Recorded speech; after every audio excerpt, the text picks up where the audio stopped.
Hello, everybody.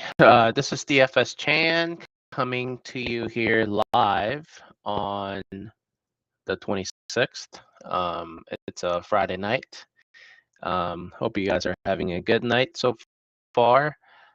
We have another 5-game League of Legends DFS slate, which is very exciting. Um, just as a quick recap from this morning, there were a lot of upsets. There were some upsets. I was inaccurate about FPX. They showed some. They were a little bit better than I thought, but at the same time, I just don't think it was more on them rather than their opponent. But I digress on that. But I had a long stack of T1 just based on I knew they were gonna like. I think I said it on the video, but I T1 has looked pretty good even in their loss against Genji. I liked them quite a bit because I saw that the ownership was coming up on OMG and BLG and so forth. So just from a sheer DFS game theory standpoint, I think T1 was fairly underowned based on their odds. So I had a lot of T1 and it worked out in my favor. I didn't take anything down, but it was still a profitable slate for me. Hopefully we continue rolling tomorrow morning. So yeah, let's dive in. But before we do that, if you like my videos, if you like the content that we put out, please hit the like button and then subscribe to the channel for TrueDFS. All right, so we have Invictus Gaming versus NIP, Ninjas in Pajamas, and then we have LGD versus Ultra Prime, and then we have TES versus EDG in China, and then we have Genji versus D plus Kia, which is going to be a great matchup, and then we have Nongshim Red Force versus Kwangdong Freaks in Korea. It's a very exciting slate. I think kind of like from this morning as well, like I see some close matches, I see some bad teams, lots of uncertainties with some starter confirmation, substitution risk that we have a lot to go cover here. So let's dive in.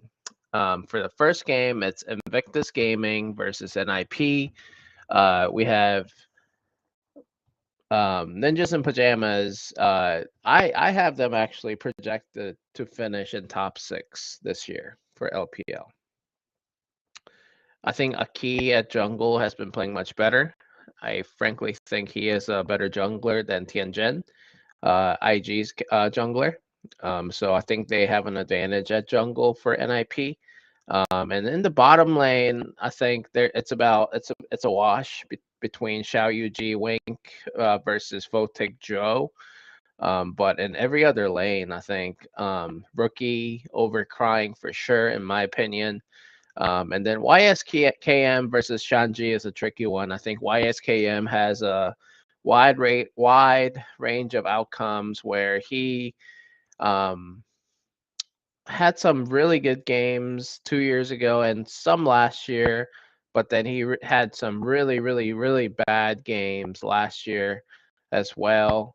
I think part of the fallout was for the whole team, not just him. To be fair, for IG, but still, I do think Shanji is a lot more consistent than YSKM. So I mean, I think it's a wash. I think YSKM definitely has a lot of talent, but we'll see if that comes to play today. But yeah, overall, like Ninjas in Pajamas really should win this. I mean, I think Aki Rookie, and then Photic and Juo. I mean, they can definitely hold their own. Xiao Yuji is an interesting one. I think that's the biggest question mark in my opinion because we just haven't seen him enough compared to other players on this team. Um, he had a pretty good game last game, but then it was against Ultra Prime. IG won their game against Ultra Prime, and then NIP won their game against LGD. Both Ultra Prime and LGD are not good teams that I'll talk about here in the next game. Scheduling, it's been interesting for LPL, by the way. Just real quick, just the pause there. Like I think this morning, the same 4 teams have been playing against each other. Like the first 2 games were basically played amongst 4 teams, just I guess round robin style, really. Like and tomorrow morning they're doing the exact same thing scheduling wise. I told you IG played against Ultra Prime, NIP played against LGD, and now LGD is playing against Ultra Prime, and so forth. So, yeah, it's kind of weird. So anyway, but I do think that kind of gives me a little bit of a data to look at. I think NIP's win against LGD was was a little more impressive than IG's win against Ultra Prime by looking at the numbers and metrics. That tells me Ultra Prime's not very good. And I'll tell you why that here in a second. And that, obviously pushes me to pick LGD in that second matchup. But for this matchup between IG and NIP really should win. IG had an easy opponent. Their metrics look good, but I think they are overrated and padded against by the sheer fact that they played against a bad team, and Ultra Prime might be one of the worst teams in the LPL. But yeah, so I think NIP really should win this. In terms of the kill upside for this matchup, let me see. Total kills over under is set at 24.5. And I'll share this data in the premium section of TrueDFS website, as well as some other plays and favorite bets and so forth. So come check it out if you're interested. But combined kills per minute was set at 0.65 plus I think 0.68, which is kind of low given the LPL teams, but that's just based on a 1 series sample, so it's not really representative as to how these teams like to play, because last year both teams played really fast. I think IG had a CKPM of 0.93, and then NIP had a CKPM of 0.82, and I'm picking NIP to win here tonight. So I'll pause there. Let's see. Yeah, Jolly, I agree. FPX did it last night. IG does. So yeah, let's dive into that LGD matchup, the second matchup of the slate. LGD versus Ultra Prime. I don't know what more I can say other than that this is a shit game. I do think there are a few players that are pretty good. I mean, maybe not pretty good. Mediocre, can be pretty good. I think Meteor is a pretty good player. Hai Chao is okay. Kepler has been very, very disappointing and underwhelming in my opinion. So, and then Birdall came over from LCK, having a hard time getting used to this the new play style and trying to find their identity for LGD. But then you have Ultra Prime on the other side of the matchup, who, like I said, one of probably is rated as one of the worst teams in the LPL. We have Yukai starting again at mid lane, who had not played in the LPL for a very long time, and we have Doggo and Jue in the bottom lane, who come out rated as probably the worst bottom duo in the LPL, just based on the metrics last year and this year as well. Just looking at the rosters comparatively, Hacker, he's okay. I mean, I'd like Meteor and Hacker. I think the best position in this matchup is the junglers for both teams respectively. Um, but what can they do when their teammates in other lanes are pretty bad? So I think it comes down to whichever team makes fewer mistakes in this kind of a matchup, because there will be mistakes made. There will be mistakes. There will be missed team fights and so forth. I think in the top lane that we didn't touch on, Decade looked okay, but then, like I said, they played against was it Invictus Gaming? Yeah, Invictus Gaming. So um, I don't know what to say about that one. I think these teams are okay. I think they're pretty evenly matched. I do think Ultra Prime was not very impressive. I do have to give an edge to LGD. I have a lean on LGD here to win. I think Ultra Prime is much worse than LGD just based on what I saw last year with Doggo and Jue, and Yukai was not very impressive in their loss against IG. Um, so I'm gonna pick LGD to win here tonight. I think um, I think LGD is gonna go pretty underowned in my opinion. Kind of like T1 last night. That's kind of the sense I'm getting after like talking to some people about this slate. So I think LGD is a good pick. I think you will have a good leverage on other people who are more than willing to play TES and then NIP and then Genji as well. And I heard a lot of buzz about Guangdong Freaks, who broke the slate the other day with the new 80 carry starting again here tonight as well in Bull that I'll talk about later in this video. But I think LGD is going to go underowned a lot. I think as a slight favorite, also based on the eye test and metrics that I've looked at so far from this year and last year. I like LGD quite a bit. I think I'm going to go pretty heavy on LGD. So I think LGD is going to be the straw that will break or make it for me on the slate. So yeah, that's what I'm going to go with. Oh, and then the kill upside. This has the highest kill upside, at least based on the Vegas odds. The total kills over under is set at 26, which is the highest among the 5 games on the slate. In terms of the combined kills per minute metric, it's the same thing as the first game, 0.68, 0.65, because these teams played, those teams in the first matchup. And then last year, I saw their kill pace as well. Both teams tended to play fast. I think LGD had a 0.83, and then Ultra Prime had a 0.91, which is really fast. But then LPL teams tend to play fast and high kill upside. So, but yeah, nonetheless, I think it has a good kill game environment. I'm gonna go heavy on LGD, who I think will win tonight. All right. The third matchup is Top Esports versus EDG. Both teams are pretty good. I think these are the top. Both teams are the top half of the LPL in terms of talent and skill wise.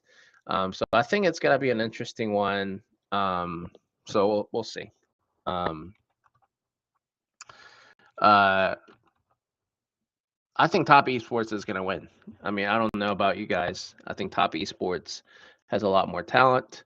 I think every single lane favors Top Esports, except for the top lane, maybe. I think Tian is better than JJ, at least based on the metrics from last year. Tian had a better earn gold per minute, EGPM. I think this year, like so far, from the ways that from the first games that they played in respectively, I think Tian still pretty good jungler.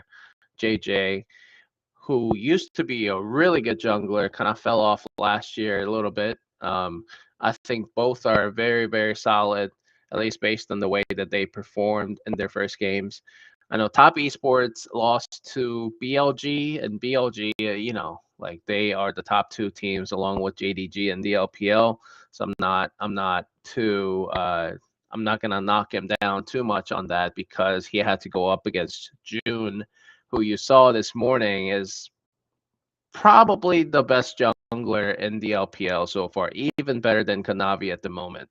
I just haven't seen Kanavi because JDG has a lot of I think they had some scheduling or some other logistic issues, so that they have not played a game for JDG. But BLG's jungler June is definitely by far the best jungler that I've seen so far in the LPL. Tian had to go up against him in the first game, who they lost to. So I'm not gonna knock him down too much for that. And then whereas EDG's jungler, they played against RNG. RNG, you saw them play against BLG. I think Wei, the jungler for RNG has been playing pretty well. I think metric wise as well, you see Wei has been playing pretty well. JJ just didn't look that dominant over Wei. I think EDG definitely had that game. I think it was game 2 or game 1. I forgot which one, but definitely had it in the bag. And they just blew it. I think it was like a 15-minute mark for EDG.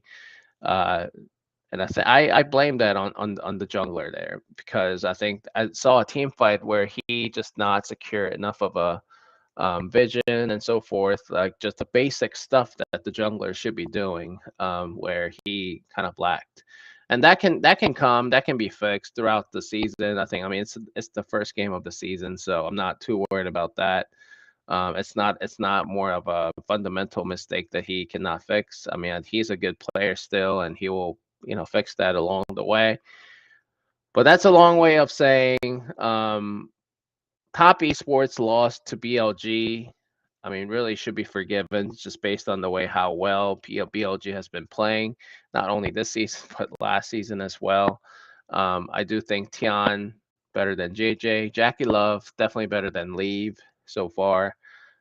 Cream over Fisher is an interesting one. Fisher has a lot of uncertainties and question marks surrounding him coming into the split, but Cream is a well-known one, and he played really well. He played pretty well against BLG in that matchup, I think.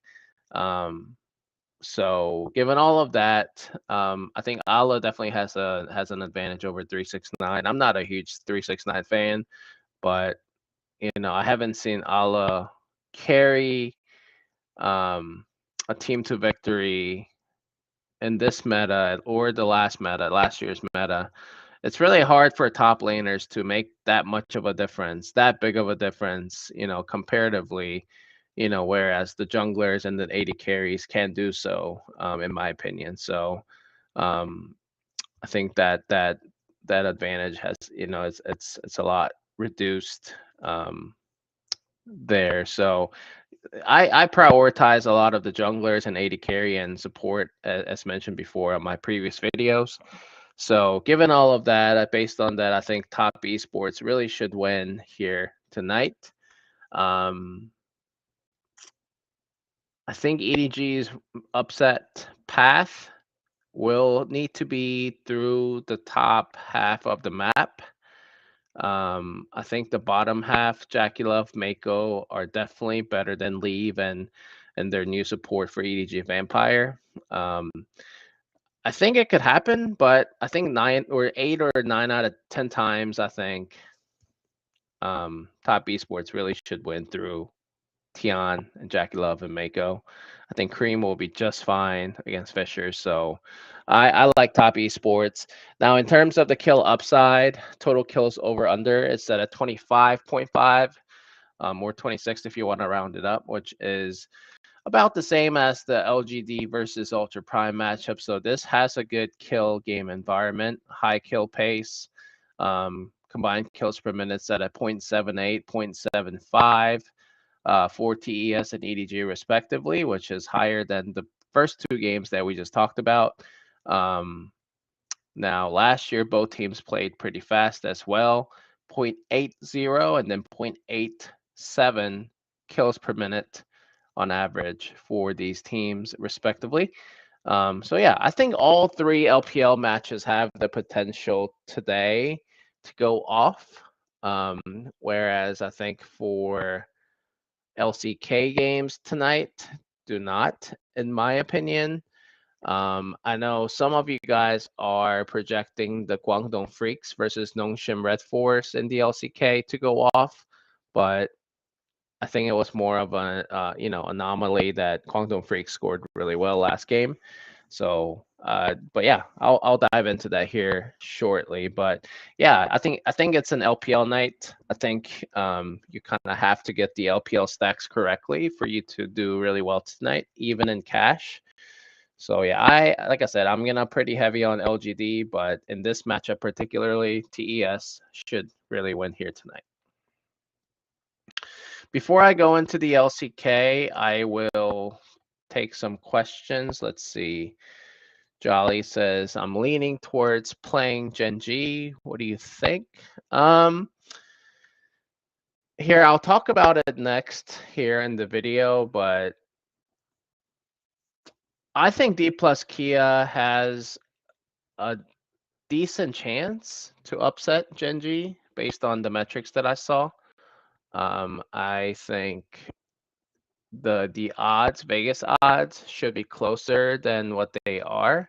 I don't think Genji deserves minus 345. And also, I know this is a revenge game narrative for Canyon at Jungle against his former team, and Showmaker going up against his former jungler teammate against Canyon. I do think that will be personal for Canyon, but at the same time, like metric wise, Lucid's actually not that bad. Anyway, so yeah, I mean that's one way of saying it. I think um, D plus Kia has a pretty good chance at upsetting Genji, and second, this one has the lowest kill upside among the matchups. So I think in terms of the kill environment, low kill environment, this definitely grades as the low kill setting.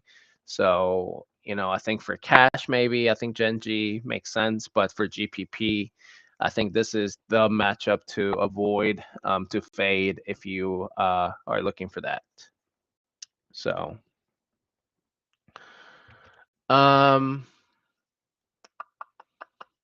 let's see. So, all right, let's go into the LCK matchups. We have Genji versus D plus Kia. Like I said, I think D plus Kia has a pretty good shot at Genji. I think some people are surprised by that, just given how well Genji has been playing. But same for D plus Kia. Like D plus Kia has been playing pretty well. These are new teams, and so things can falter at times. But for Genji, it's really been the story has been the newcomers that joined Genji, like Keen in the top lane. He's a newcomer for Genji, but his metrics actually do not fare as well as Kingen. Like Kingen actually has better EGPM, and I think better other metrics that I saw. I think at goal difference at 10 minutes or something like that. Better than Keen. So Kingen actually has a pretty good advantage here so far. Kingen is not that bad of a top laner either, right? It's not like he's a scrub. He's been in the LCK for a very long time, and Keen has been as well. So I think it's more of a wash. Whereas some people may think Keen is better than Kingen, but not this year so far. Like not the way that Keen has been integrated into this Genji team. I think Kingen has a better role for his team in D plus Kia. Um, they're asking Kingen do quite a bit in the top lane, holding his own. Whereas Keen is trying to do the same thing, but just has not been doing as well as Kingen. So I think that's an interesting comparison there.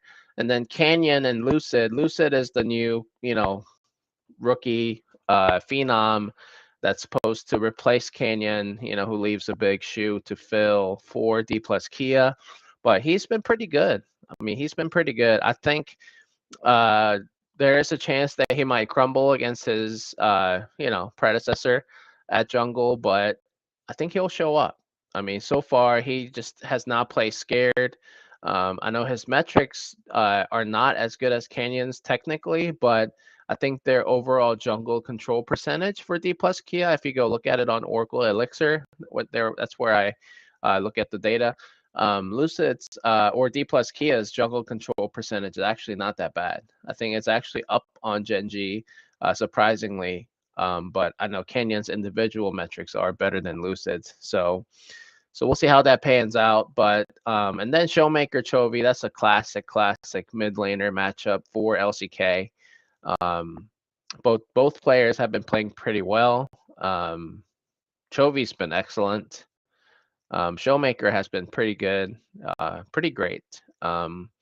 So I think that's more of a wash there. I don't think that, I think both players obviously, have the skill sets to be able to make plays for their teams and so forth.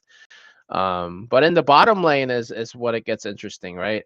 I like the way that Lehens has been a lot more vocal and active for Genji, because really, like, other players are not on that team. Canyon, very quiet. Chovy, quiet at times. Pays, very quiet. I think Lehens really needs to be the signal caller for Genji coming into the season, and he has done that. You saw the voice comm for Genji when they beat T1. Lehens has been very, very active and so forth. So I think that was a good addition, and I think Pays and Lehens have been pretty good, or really good actually, for Genji. And they're going up against Aiming and Kellen. I think Kellen leaves a lot of question marks. There were a few games this split so far that I've seen Kellen play very well, and then also very bad. I think the range of outcomes has been, is really high. It was really wide for Kellen, but Aiming has been playing just his lights, like his playing his like playing out of his mind, like playing lights out. I love this guy so much, Aiming. I think he's been stuck on a bad team. I think he can be better than Gumayushi and other LCK 80 carries that get the credit that he doesn't get, but I think he fully deserves it. As long as their jungler is competent, I think Aiming is a great player who can make plays for you, especially in the late game, where I think this is where this matchup is heading. Just given how conservative that I'm expecting these guys to play. I think that also, results in lower kills and so forth when these two teams meet. They tended to be lower in kills historically. And then Canyon, I think he's going to play a little more conservatively going up against former team. So all in all, I think it's going to be low kill game. Now, who do I think will win? I think Genji really should win this still, just based on their recent form. But like 80 carry, top lane, I think Aiming and Kingen could be the difference makers and could be the D plus Kia's win conditions to be able to pull off of an upset for D plus Kia over Genji. So I don't think I'm gonna play a lot of Genji. I know a lot of people are talking about it. But I think D plus Kia is really good. Like, D plus Kia is now being graded as the top 4, at least, team in the LCK. This seems like to me like T1 Genji that we had about a week ago. I think now Genji is that big dominant team that everyone's going after. That D plus Kia then can definitely chew them off a little bit and kind of see what happens early game.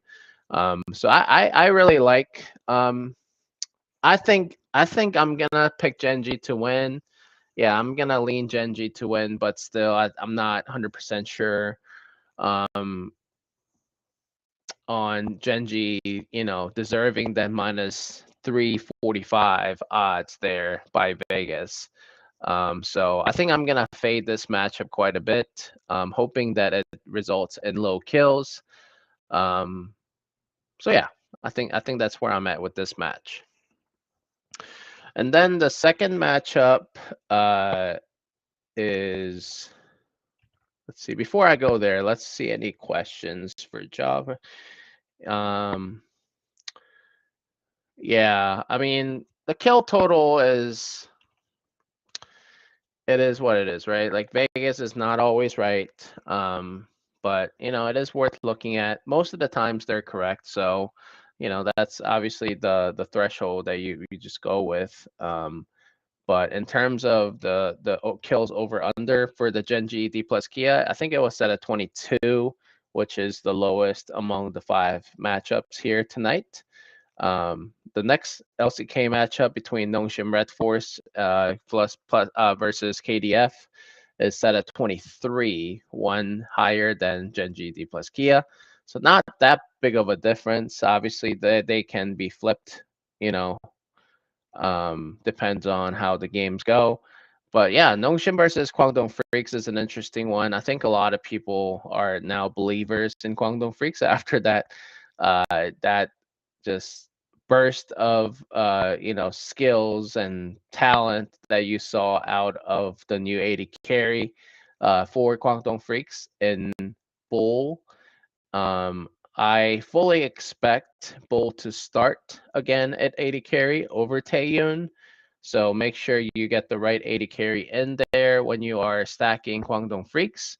And then you have Bulldog in the mid lane, and you have Dudu at the top lane, and then Cuz at jungle. And I think all of those guys have an advantage over Nongshim Red Force's counterparts.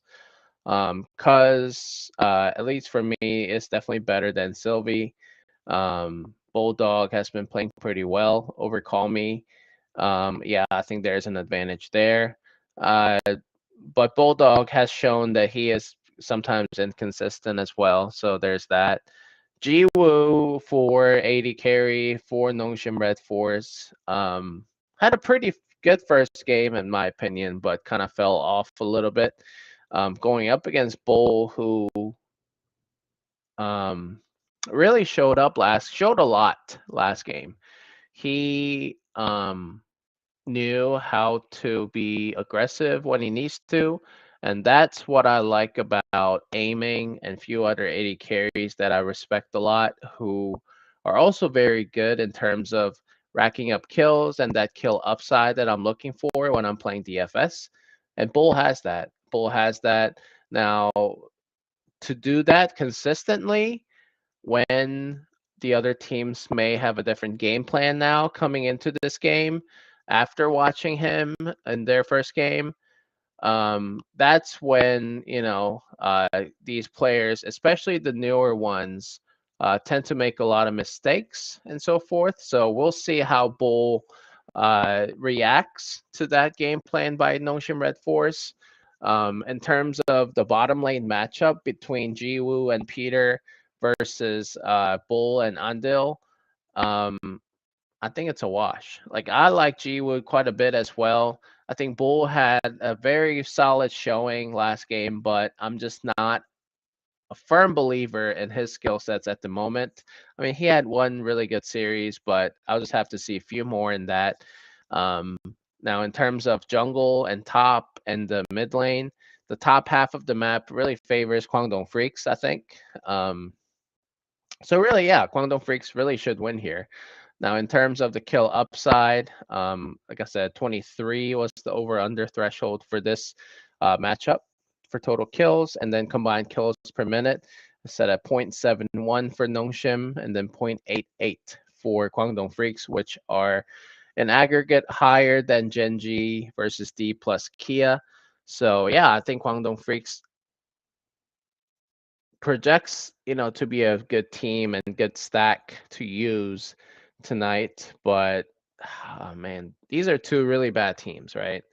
Um, I mean, not really bad teams, but bad teams, bad enough that like anything can happen. Suddenly, like, maybe Sylvie will target the bottom lane a lot to make sure that you and Peter that don't get behind against Bull and Andil. and then KDF is going to be forced to go through the top half of the map to be able to gain a lead and snowball from there. I don't know if KDF is quite ready for that yet. We'll see if Nongshim makes any big adjustments before the game like that. I highly doubt it, just given how they have performed and how they looked, among the games that I've seen, especially like in like game 2 and game 3 of the first series that I've seen out of Nongshim. I'm not 100% confident that their coaching staff can do that. But at the end of the day, I think Kwangdong Freaks is a good stack. They really should win here tonight.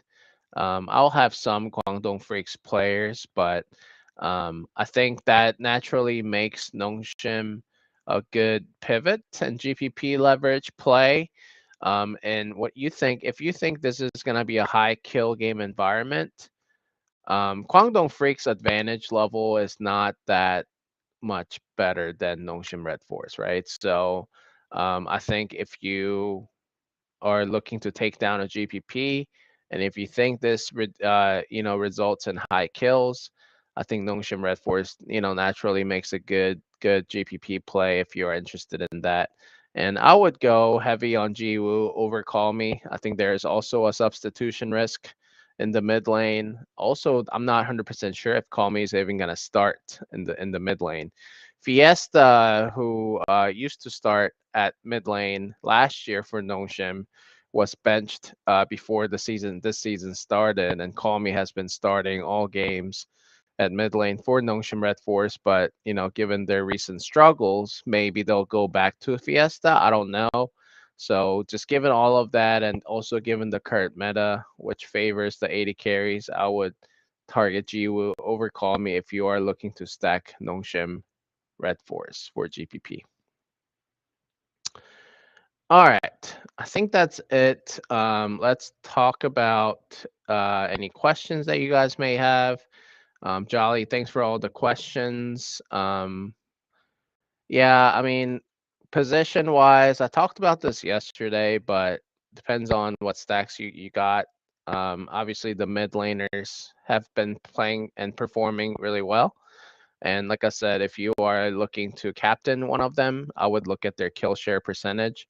Some mid laners, some mid lane players have a really high kill participation percentage, but then sometimes low kill share percentage. So make sure that you have that ceiling with the high kill share percentage to captain him, and go from there. So, but yeah, I think those are all the questions. I think I answered all the questions.